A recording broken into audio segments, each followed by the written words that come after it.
শোণিতপুৰ জিলাৰ বৰচলা বিধানসভা সমষ্টিৰ ৰঙাপাৰা আৰু গৰুবন্ধা সংযোগী এটা লোক নিৰ্মাণ বিভাগৰ পথ আজি পুখুৰী সদৃশ হৈ পৰিছে, যাৰ ফলত ইয়াৰে স্থানীয় ৰাইজ ছাত্ৰ ছাত্ৰীসকলে যাতায়াতৰ নামত চৰম দুৰ্ভোগ ভুগিবলগীয়া হৈছে।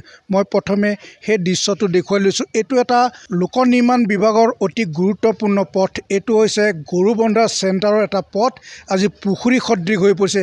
এজাক বৰষুণতে ইয়াত একাটো পৰ্যন্ত ইয়াত পানী জমা হয়। এই পথছোৱাৰে ৰাইজে যাতায়াতৰ নামত চৰম দুৰ্ভোগ ভুগিবলগীয়া হৈছে। ইয়াত কেইবাটাও পথ দুৰ্ঘটনা সংঘটিত হৈছে। এজন ব্যক্তি ইয়াত কৰুণ মৃত্যুক সাৱটি ল'বলগীয়া ঘটনা ইয়াত সংঘটিত হৈছে। এইটো এটা অতি গুৰুত্বপূৰ্ণ পথ। এই পথটোৰে ৰঙাপাৰা আৰু যি মিছামাৰী, ইয়াৰ যি স্কুল, কলেজ, থানা, বিদ্যালয়, মহাবিদ্যালয় আদি স্থানলৈ এই পথটিৰে ৰাইজে আৰু ছাত্ৰ ছাত্ৰীসকলে অহা যোৱা কৰি আহিছে। এই পথটো 2014 চনৰ পৰা এনেদৰেই পৰি আছে, কিন্তু ইয়াৰ যি বিভাগীয় কৰ্তৃপক্ষ বা স্থানীয় বিধায়ক এই পথছোৱা মেৰামতিৰ ক্ষেত্ৰত কোনো ধৰণৰ ব্যৱস্থা গ্ৰহণ নকৰাৰ অভিযোগ তুলিছে। মোৰ সৈতে স্থানীয় ব্যক্তি আছে, তেওঁলোক আজি ক্ষোভিত, চিন্তিত, কাৰণ পথ দুৰ্ঘটনাত মানুহ মৃত্যু হোৱাৰ দৰে ঘটনা সংঘটিত হৈছে। প্ৰতিক্ৰিয়া কি ক'ম? এতিয়া ধৰক আজি 2014 চনৰ পৰা আমাৰ এই ৰাস্তাটো বেয়া হৈ আছে। আমাৰ আগত স্থানীয় বিধায়ক আছিলে অশোক সিংহাল, এতিয়া কেবিনেট মিনিষ্টাৰ হয়।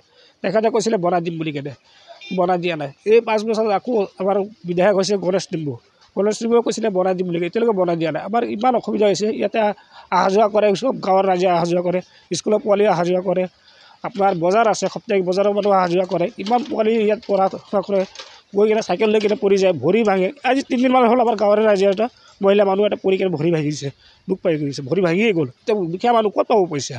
কোনে দিব? এইটো ঠিক কৰি দিব, কোন নিদিয়ে? তাতে ঘৰৰ মানুহ কিবা কৰি কিনে কৰিব লাগিব। আমাৰ বহুত অসুবিধা হৈছে। ইয়াত এটা দুৰ্গা মন্দিৰ এটা আছে, কালী মন্দিৰ এটা আছে ওচৰত, তাৰ সন্মুখত ওচৰত এটা কবৰস্থান আছে, কবৰস্থানৰ মুখত এনেকুৱা অসুবিধা হৈ আছে। তেনেকুৱা ৰাইজে খাব লাগিব।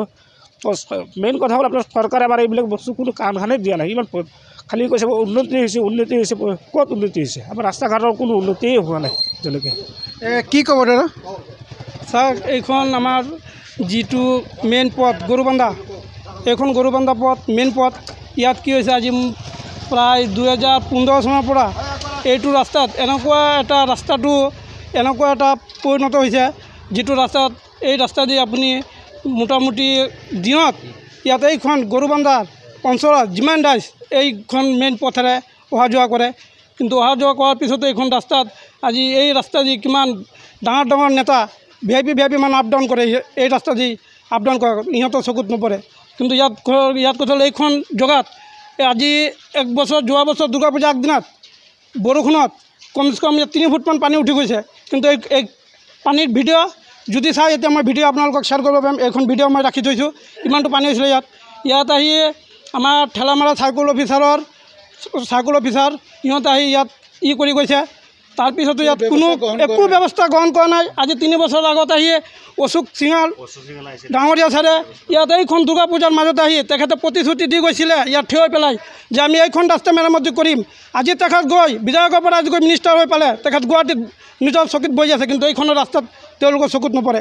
এইটো আমাৰ দুখ লগা কথা যে ইয়াত আমাৰ এইখন জেগা দি এই গৰুবন্ধা চহৰ যিমান বাণিজ্যিক বেপাৰ বাণিজ্য আছে, এইখিনি আমাৰ ব্যৱসায় প্ৰতিষ্ঠানৰ কিমান অসুবিধা হৈ আছে এইটো আমিয়ে জানো।